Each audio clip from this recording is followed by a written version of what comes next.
Vamos ver o Santos, que já teve Vamos. um quarteto de asas, um quinteto, aliás.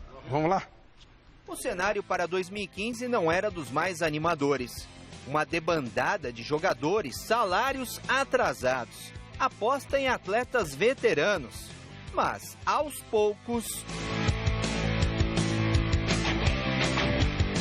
O time que teve Anderson Moreira e depois o auxiliar Marcelo Fernandes como treinador foi ganhando confiança. O ápice foi na conquista do 21º Campeonato Paulista. Depois do título paulista, a gangorra de altos e baixos continuou. Desta vez com um pesadelo para a torcida no Campeonato Brasileiro. A zona do rebaixamento. A falta de Robinho, que foi para o futebol chinês.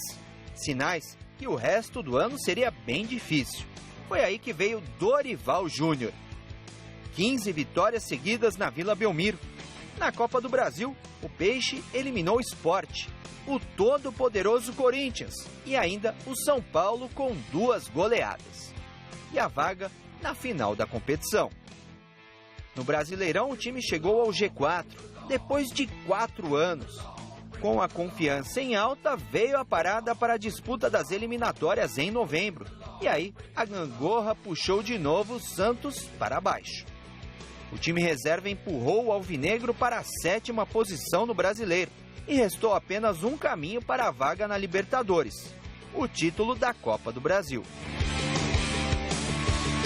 No jogo de ida na Vila, gols perdidos e uma vitória magra por 1-0.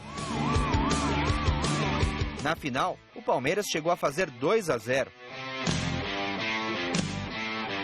Ricardo Oliveira trouxe esperança à torcida com um gol no finalzinho, mas veio a disputa nos pênaltis e o cenário da decisão do Paulista se repetiu, mas desta vez com o time da capital levando a taça. 2015 foi assim para o Santos, uma gangorra de expectativas boas e ruins, de medo, confiança e frustração.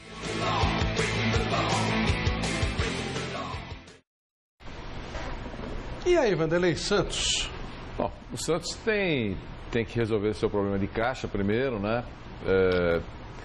O fato de não participar da Libertadores fechou as comportas.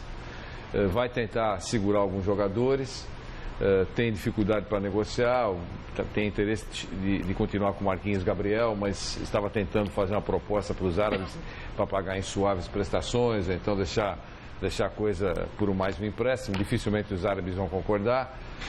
Sabe que tem a possibilidade de perder o Lucas Lima.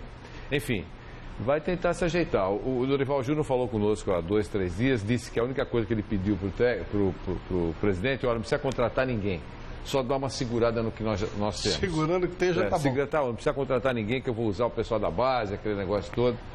Então, eu acho que é esse o esforço da diretoria. Se vai conseguir, eu não sei, eu acho que é muito difícil, né? Porque nesse momento em que os clubes não estão nadando em dinheiro, se surgir em qualquer clube uma oferta razoável, que não seja uma cesta básica, os clubes vão liberar jogadores sem... Veja o Jadson. O Jadson mandou aquilo que a informação estava correta do Jadson. Muitos desmentiram, disseram que a imprensa estava criando uma transferência, que era um grande um absurdo, a imprensa é sensacionalista, e horas depois se confirmou. O caso do Jadson. Mas por isso que eu estou dizendo. O caso do Jadson simplesmente foi o seguinte, o clube queria... Pagou a multa e acabou. O Corinthians não teve a menor participação nisso. Nenhuma. Acabou. Nenhuma. Isso vale para qualquer jogador. Ele tem uma multa, se houver um real interesse, o clube vai, paga a multa, o jogador quer ir. Paga a multa e acabou, não precisa nem consultar o time. Não tem. É a lei do passe. Então, o Santos é isso. Seria bom se o seu tempo fosse assim, Zé? Seria muito agradável. Daria para ganhar uma grande. Mas cada um na sua geração, na sua época, né? Foi uma época muito boa. Hoje a gente tem que reconhecer que é um tempo totalmente diferente. Claro. Ô Zé, você sabe que... Desculpa, eu vou até mudar de assunto, mas é uma pergunta que outro dia eu estava discutindo com os corintianos da velha guarda. Perguntaram para mim assim, até o mestre pode ajudar, que todos vocês viram esse que eu vou falar jogar, menos o Felipe. O Godoy não sei. Quem era melhor lateral direito? O Lidu, que morreu naquele acidente com o Eduardo, ou você? Porque eram características um pouco semelhantes, né? O Lidu estava praticamente aparecendo, né? E eu estava ainda na Portuguesa, infelizmente ele teve o acidente, né? E acabou morrendo. Mas era um potencial muito forte. Pô, ficamos 2 horas discutindo isso. Tinha velocidade, era um velocidade, arranque. Tinha boa técnica. Já estava com a técnica. O que você acha, Alberto? Eu sou Zé Maria. Eu também era o Zé Maria. Vocês brigaram comigo. O que era bom dos que morreram era o Eduardo. O Eduardo era um bom. Edu e Eduardo, dois morreram juntos. O Eduardo tinha passagem, inclusive, por seleção. Sim. Esse era um jogador no outro estágio. Exatamente. O Zé Maria foi um dos maiores laterais que o Brasil já teve. Eu achava... que ele, o Zé, só não foi titular de 2 Copas, porque numa delas estava o Carlos Alberto Torres. E na outra ele foi titular em 74. Absoluto. Com uma ótima seleção. Quer dizer, o Brasil perdeu de quem? Perdeu da maior geração da Polônia e perdeu da Laranja Mecânica, que nada mais é do que o Barcelona. É isso aí, é o lixo de tudo aqui. Hoje à tarde eu estava, antes de vir para São Paulo, eu estava lá em Nova Granada, no pesqueiro da Marili, tomando a outra lá, da Marili. Um beijo para Adriana. Ô Adriana, você falou que eu não falo de você? Um beijão, Adriana. E a discussão lá era quem foi melhor, Carlos Alberto Torres ou Zé Maria. Aí você vem comparar Lidu com Zé Carlos Maria. Alberto. Mas o Carlos Alberto foi meu mestre. Eu aprendi muito com o Carlos Alberto. Agora, o mais habilidoso lateral direito, mais técnico lateral direito que eu vi jogar era o Leandro. O Leandro era impressionante. O Leandro do Flamengo. Então, mas aí são jogadores, é difícil essa comparação. 82. Ela é meio, a comparação é um pouquinho cruel. A exceção feita ao Pelé, que Pelé eu não admito comparação, acho que é bobagem. Mas aí entre os argentinos, quem jogou mais? Di Stéfano, Maradona ou Messi? Os 3, pô. Só cara bola. Quem jogou mais? Romário, Ronaldo, pô. Você pode acrescentar aí mais 2 nomes que os antigos falavam maravilha. Adolfo Pederneira e o Moreno. Então, o José Moreno, que era considerado o maior jogador da Argentina. Então eu acho bobagem esse tipo de coisa. São jogadores espetaculares. Coloca o Pelé à parte e o resto. Flávio, isso é uma comparação de bar. Você toma sim, no bar. Um negocinho, tal, vai comendo um tremoço, tal, né?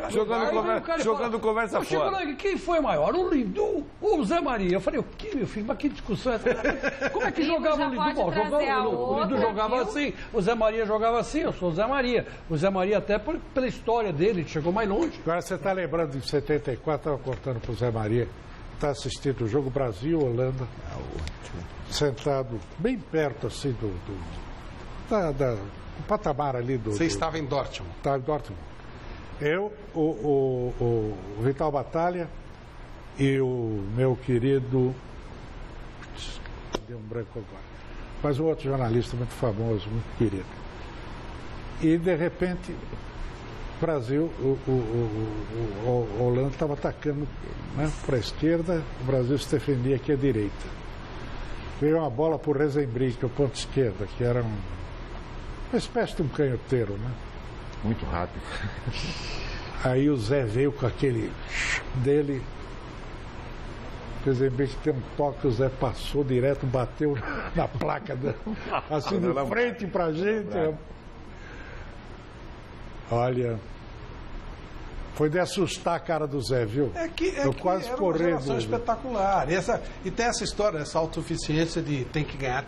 Pô, jogou com uma seleção absurda, num momento absurdo. Era como cobrar da Itália porque ela perdeu do Brasil em 70. Mas, Flávio, já que estamos lembrando da Copa de 74, também lembro de uma jogada da Maria que foi clássica, né? Desceu pela direita, levou todo mundo no peito, cruzou e o Jairzinho meteu na cabeça, mergulhando, um golaço, né? Aquele time era muito bom, né? Camisa azul, né? Camisa azul. A desgraça do Brasil ali foi que ficou aquele período lá na Floresta Negra, que o time treinou muito pouco. E o Leivinha machucou. Chovia, aí o Leivinha machucou. Teve problema com o Zagallo. Leivinha numa fase espetacular. Que o Zagallo estava muito... Subiu a cabeça dele de 70, ele estava achando que sabia tudo.